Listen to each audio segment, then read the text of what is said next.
Welcome to Absolute Value Inequalities. As you see here, they basically come in four types. I've got the absolute value part isolated. Notice that part first. If you think back to when we did absolute value equations, the first part was always to isolate the absolute value bars. Okay, that's the same thing here. But once you've done that, you've got four situations you could be looking at. You could be saying, oh, it's less than some negative, it's less than some positive. Or you could be saying it's greater than some negative, or it's greater than some positive. Now, follow the reasoning on all of these things, and you won't have to memorize anything. Just follow the logic here. This case, if you encounter this case, what's the answer? What's going on here? Well, this is saying take x and strip the sign off it, right? That's what absolute value does. It basically strips the sign off it, makes it positive. So you're going to get a positive something, or I suppose you could get 0, but it's not going to be negative for sure. You're going to get a positive something. Anything that you get that's positive, how is it supposed to be less than -5 if it's positive? That can't happen. You can't have a positive result come out and be smaller than -5, right? Do you see how that's just impossible? This is not possible. There is no solution to this kind of thing. Empty set. There's a nice way to write your answer. Empty set. Okay, so keep your eye out for this kind of thing, because I could have given you something, really fancy or whatever. Ooh, let's get as fancy as we can, right? But if absolute value of stuff is coming out less than -5, right away you say, no, there's no way that's going to happen. There's no sense doing any kind of weird steps or anything, because it can't work. The absolute value of something cannot come out negative. It cannot come out smaller than -5, which means negative. It can't. It just can't. Okay, so you like that case? Cool. Let's look at this one. Less than 5. Well, that's going to be possible. There are numbers that when you take the absolute value, it comes out less than 5. Like you could take a 4, you could take a 3. The absolute value of 4 and 3 comes out, you could do a 0, of course. You could do -1, right? You could take the absolute value of -2. That's a 2. 2 is less than 5. You could take the absolute value of -3. You could take the absolute value of -4. Notice you can't take the absolute value of -6, because the absolute value of -6 would be 6, and 6 is not less than 5. So there's like a certain little zone of numbers that work, and I think to help see this, just think of a number line. 5 was the number they gave us, and I'm using an open circle because it says strictly less than 5. But you also want to consider -5, because it turns out the solutions to this are in between. They're in between. Okay, so if you plug in something like a 6 over here into this formula, obviously it's not going to work. But also if you plug in something like a -6 into this formula, it's not going to work, because you strip the sign off of -6, it's 6. That's not less than 5. So it's what you don't want is anything that's too big, either too big in positive or too big in negative. So that means the answers are in the middle. They're between -5 and 5, and that's a nice sandwich way of saying it. It's between -5 and 5. Interval notation would look like this, right? You use the round parentheses for the strict inequalities. Okay, so that's something that can happen. So whenever you have, the absolute value, it comes out less than like a 5, for example, you kind of want to have this image in your mind that it's like, well, it could be less than 5, but you have to keep it bigger than -5, though, is the other thing. So I always think of like, okay, if it's 5, I'm going to think about the -5 and the 5. Think about both of them. It's the stuff in between that counts. Let's look at this one now. This says the absolute value of x is greater than -5. Okay. So again, you're going to strip the sign off of some number, and when you strip the sign off, it's going to be, well, it's not going to be negative, right? It's going to be most likely positive. It could be 0, but it's most likely positive. So isn't it kind of like automatic that some positive number is going to be bigger than -5? Again, think about your number line. -5's over here. We want this stuff to be greater than -5. Well, the absolute value is going to give us numbers from 0 and up. So I guess in some sense I shouldn't be shading that whole part. We're going to be getting, here's 0, we're going to be getting something over here. And so is that greater than -5? It sure is, automatically. There's no question about it. There's nothing else to be said. In other words, this is always true. All real numbers are solutions to this inequality. And a nice way to say all real numbers is in interval notation from -infinity up to +infinity. No matter what you put in there, and you want to keep your eye out for this because somebody might give you something real fancy, you know, even fancier than that. They might give you something like this, you know, let's get fancy. But if this is what you're seeing over here, you can say, well, of course, I don't even care what's going on in here. Once I take the absolute value of this, it's going to be something bigger than -5. It's going to be something bigger or equal to 0, in fact. Of course, it's automatically true. It's automatically satisfied, okay? So you don't have to do anything fancy. You just notice. Keep your eye out for this kind of a situation. If an absolute value bar is greater than a negative, well, that's an automatically true statement. All real numbers. What about this one down here? Now, I was alluding to this habit I have whenever I'm playing with absolute value stuff. They say 5.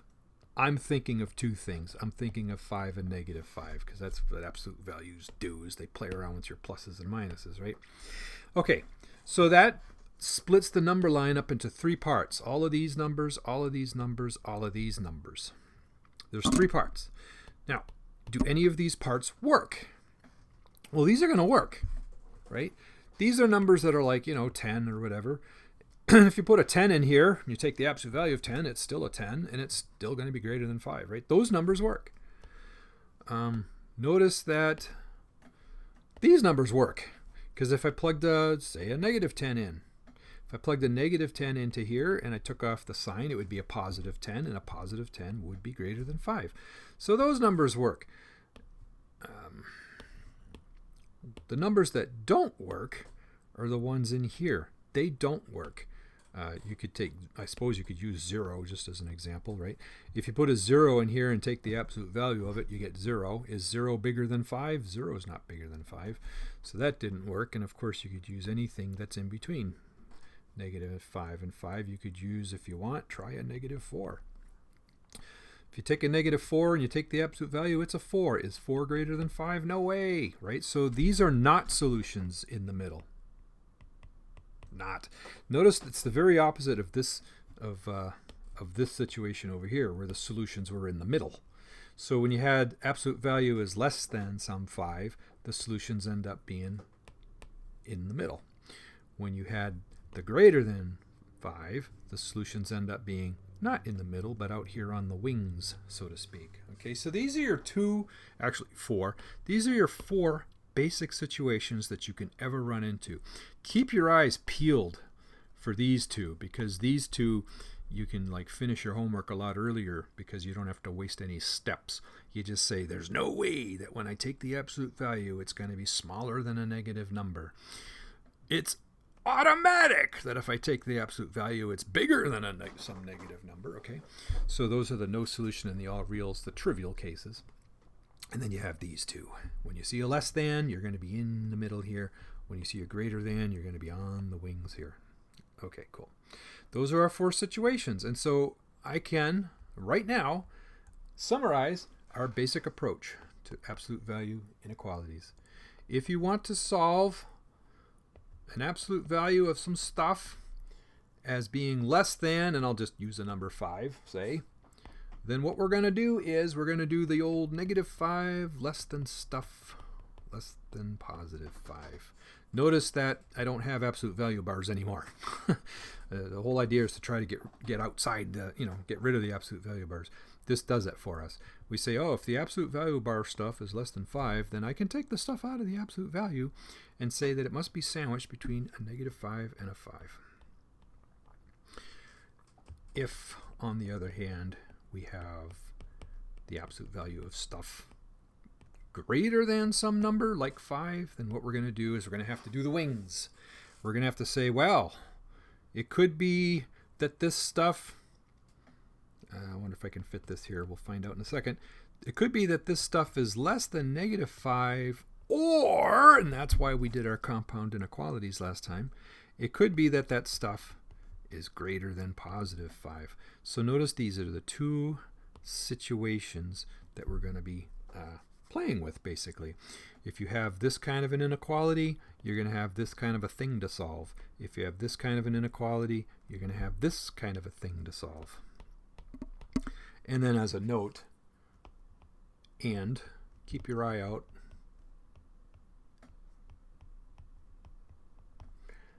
for those two trivial cases. Remember, there's 4 cases, really. For those 2 trivial cases, 2 of them are trivial.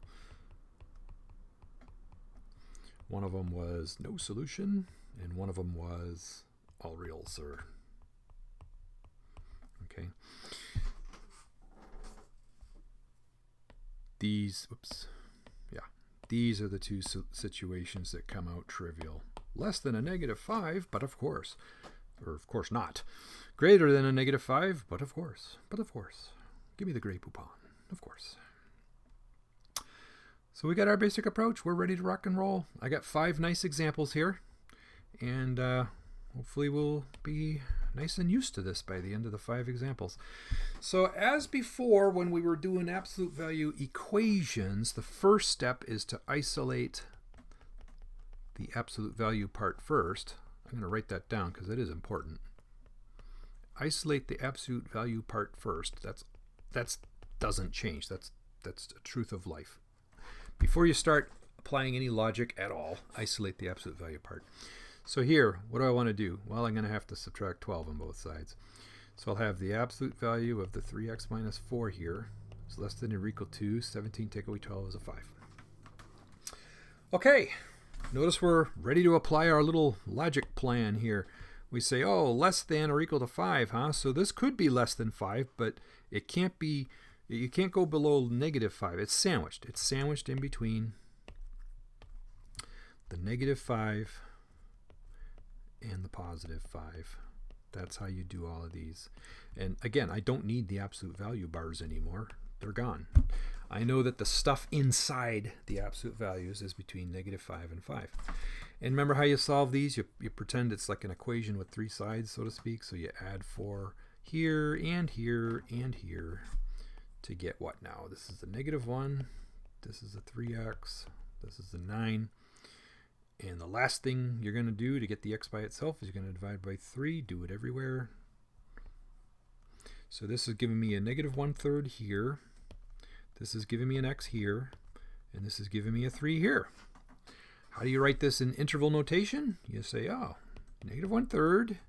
Start at -1/3, go up to 3. And I'm using square brackets because we do include these edges, these endpoints of our interval. 1 down. Okay, let's look at a slightly fancier one here. Okay, this one's fancier. Well, again, first you want to isolate the absolute value part. So that means the first thing I'm going to do is I'm going to subtract 3 on both sides. So what have I got? I've got this absolute value of a 2x plus 1 over 2. And over here I've got a 1. Take away 3 is a -2. Okay, now, can you think of what happens next? What do we do next? This one was the less than situation, and we made a sandwich, right? This one is the greater than situation. Do you know what we do? Well, actually, for this one, we don't do a lot. This is one of those trivial cases. Got to keep your eye out for these things. Keep your eye out for it, because you just have to recognize it, and then it'll save you a bunch of work. Greater than, you take the absolute value of something, strip its sign off, it's going to be positive. So it's automatically going to be bigger than -2, because anything that's positive is automatically bigger than or equal to -2. This is a trivial case. This all reals. All reals. All done. All real numbers. Or if you want to use interval notation, you'd say going from -infinity all the way to +infinity. So again, keep your eye out for those special trivial cases. All right, let's look at a new one. What do we got here? Well, this one's a little more complicated. Again, the idea is always, you always start the same. You try to get this part by itself. So you say, okay, what do I want to do here? Well, somebody added a 5. Let's take care of that first. So I'm subtracting 5 on both sides. So now I've got this -2. Don't lose that. I got the -2 here. Absolute value of 2x plus 3 over here. The -2 minus a 5 more is a -7. Okay, cool. Have I isolated my absolute value bars yet? No, I really have not. I have to divide off the -2 on both sides. So the -2's will cancel. Now I've got my absolute value bar isolated. And I hope you're remembering something here. What are we supposed to remember here? I've divided by a negative. When you divide both sides by a negative quantity, that has to change directions. Okay, so -7 by -2 is positive. It's a positive 7/2. But the key is that since we divided both sides by a negative, that thing has to change direction. Okay, don't forget that. So,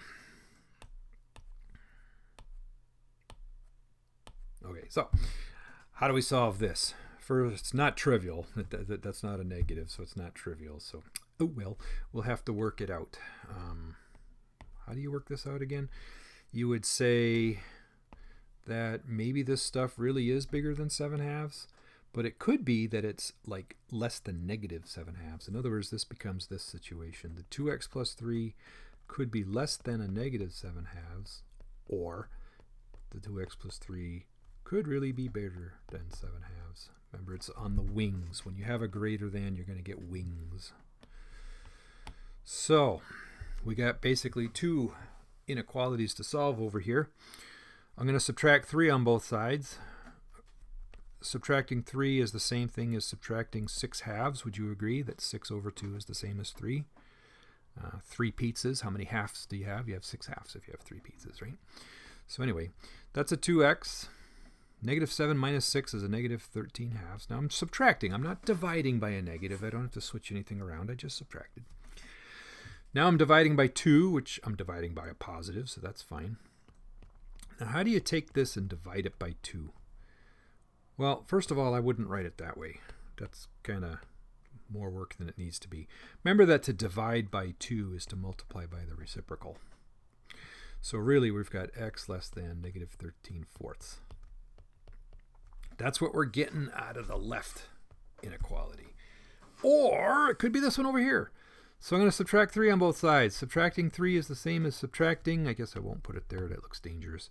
It's the same as subtracting 6/2. So what have I got? I've got the 2x greater than 7 minus 6 is a 1/2. Now I'm going to divide both sides by 2, which means the same thing as multiplying by a half. And so I've got x greater than a 1/4. Okay.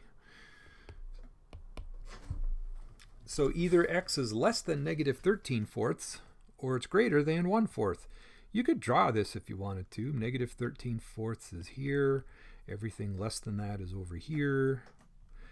And x 1/4 is over here, and everything greater than that is over here. And remember that when you're doing an OR, which is called a union, it's like collecting Pokemon cards. If you open up a pack of Pokemon cards and you get these, you go yay and you put them in your collection. If you open up another pack of Pokemon cards and you get these, you go yay and you put them in your collection. You're not going to throw any out. You're going to say, oh man, that's great. Look at all these Pokemon cards. So the final solution here is basically everything we got here. In interval notation, you'd say everything start at -infinity, come up to -13/4. Use a union symbol as glue, and then 1/4 up to positive infinity. There's our answer in interval notation. And by the way, that's a 1/4. Okay, go. All right, let's get a little fancier. We only got 2 to go. We've got to ramp it up a little, right? So what do we got here? We got fractions. Okay, well, fractions happen in this world. Basically, here's the absolute value part that I got to get by itself. Somebody's adding 2/3, so I'm going to have to subtract 2/3. So I'm going to subtract 2/3 on both sides. I guess you could write it this way, right? to add a negative 2/3 is the same. So what happens is those will cancel, and you'll have this part. And then on the right, you're going to subtract these two fractions. You're going to need a common denominator of 12. Multiply the 5 and the 4 by 3s, you get 15/12. Multiply the 2 and the 3 by 5s, you get 10/12. Am I doing this right? 10/12, 15. Yeah, good.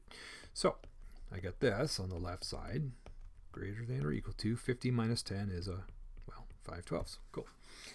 Okay, have I isolated the absolute value bars yet? No, not yet. I still got this negative thing to deal with. Now you can look at it as I'm going to multiply both sides by -1, or if you want, you can look at it as we're going to divide both sides by -1. Doesn't really matter. They're both the same. The negatives will cancel. 1 minus x over 2. Here, dividing by a -1, all that does is make it negative. And I hope you're remembering that since we divided by a -1, that has to change directions. Okay. Changing directions makes all the difference in the world. Make sure you're alert to it. Now, what happens here? This is one of those less than situations. Remember, less thans make sandwiches. In other words, you'll be in between, something like this, those kind of sandwiches. Except, is that what happens here? It's not really what happens here. Because, again, this is going to come out 0 or positive. Every positive number, could it possibly be less than a -5? It could not possibly be less than a -5/12. If it's positive, if it's 0 or positive, there's no way it's less than or equal to -12. This is one of those impossible to solve situations. No solution at all. Empty set symbol. I could do a better one than that. Empty set symbol. Okay, there is no solution to that one. So again, keep your eye out for these trivial cases. We call them trivial because you basically stop dead in your tracks and say, there's no solution to that. What a trivial thing. Who made up that problem? That's why we call it trivial solutions. Okay. Now, we're going to end with this one. Let's get some nice fraction practice in it and stuff. This is a good one. I would encourage you actually to pause the video and try it yourself. Because, again, I've said this before, but watching me, maybe 5 or 10% will stick. But if you do it yourself, much more can stick because it's the surprises. You learn when you're surprised. So if you try to do something saying, this is going to work, wait, I'm surprised. What's this? You'll remember that next time once you get it resolved. So let's do a different color. Let's do this color. Pause. Come back. Okay. Well, we know we want to get the absolute value part by itself. Some wise guy added 1/5, so we're going to subtract 1/5 on both sides. What does that end up looking like? Well, I'll still have this mess. The plus 1/5 minus 1/5 are going to cancel away. That's nice. Now, I need common denominators of 40 over here. So multiply by 5 over 5, I get a 5 over 40. Multiply this by 8 over 8, I get an 8 over 40. Okay, cool. So I got this negative absolute value of stuff greater than or equal to 5 minus 8 is a -3/40. Now don't get too jumpy and say, oh, greater than a negative blah. No, you haven't finished isolating the radical yet. You haven't finished isolating the absolute value bars yet. So you have to hold on until you've got it completely isolated. And if you don't mind, I'm not gonna divide by -1. I think that looks weird. I'm gonna multiply both sides by a -1. So that doesn't look as weird to me. So the negatives cancel is the point. So I've got the 5 minus 3x over 2 here.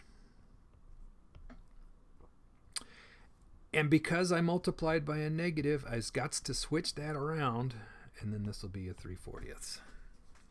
Don't forget that switching around thing. Whenever you multiply or divide by a negative, you got to switch it around. Okay, so now what? Now we make a sandwich, right? That's what happens with the less than. Either this thing really is less than 3/40, or it could be negative, but it would have to be greater than -3/40. It has to be in between -3/40 and +3/40. So here we go. Negative 3/40 is my left bound, and these are less than equals we're talking about here. Oops, I don't need the absolute values anymore.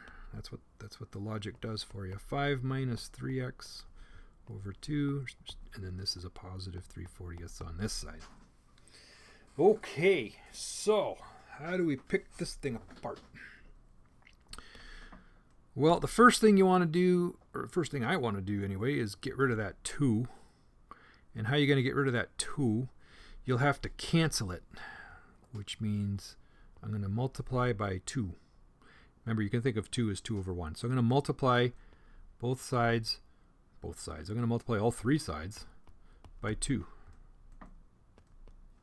Multiply everybody by 2. So when I multiply everybody by 2, notice I got some nice canceling action here. 2 goes into 40 20 times. So this is a negative 3/20 here. Here, of course, the 2's are canceling. So I've got basically just a 5 minus 3x now. And over here, the 2 cancels into the 20. It cancels into the 40 20 times, and I get a 3/20. Okay, cool. So far, so good. Trying to get the x by itself. First, I'm going to have to get rid of that 5 there. So let's do the old subtract 5 on all 3 parts. Now 5 is the same as how many 20ths? Because I really want to be thinking in terms of 20ths. Well, remember 5 is like 5 over 1. So if you want a 20 on the bottom, you're going to multiply 5 times 20 is 100 over 20. Okay, 100 20ths. So I'm going to subtract 100 20ths here, and I'm going to subtract 100 20ths here. Okay, now what have I got? Negative 3 minus 100 is a negative 103 20ths. The middle is now a negative 3x. And over here, 3 take away 100 is a negative 97 20ths. Okay, well, it's fractiony, but it's working. Okay, let's do this. Let's divide by a negative 3. That way we get the x by itself. Now, dividing by negative 3 is the same as multiplying by negative 1/3, and it's a lot easier to look at, so I'm going to write it that way. Instead of dividing by 3, I'm multiplying by the reciprocal. Now, did you notice I multiplied by a negative? Whoa, those are going to have to flip. Those are going to have to flip. So what am I looking at here? Oh, it'd be so nice if the 3 would cancel into the 103, but it does not. So I've got a 103 over 60. That gets flipped around. That's now an x. That gets flipped around. Does the 3 cancel into 97? No such luck. So it's just multiply straight across. It's 97 over 60. Okay. Which is backwards. It's supposed to have this. It's supposed to go left to right, like you're reading the number line, right? You're supposed to have the small numbers on the left, the big numbers on the right. The other thing is you're supposed to have less thans, not greater thans.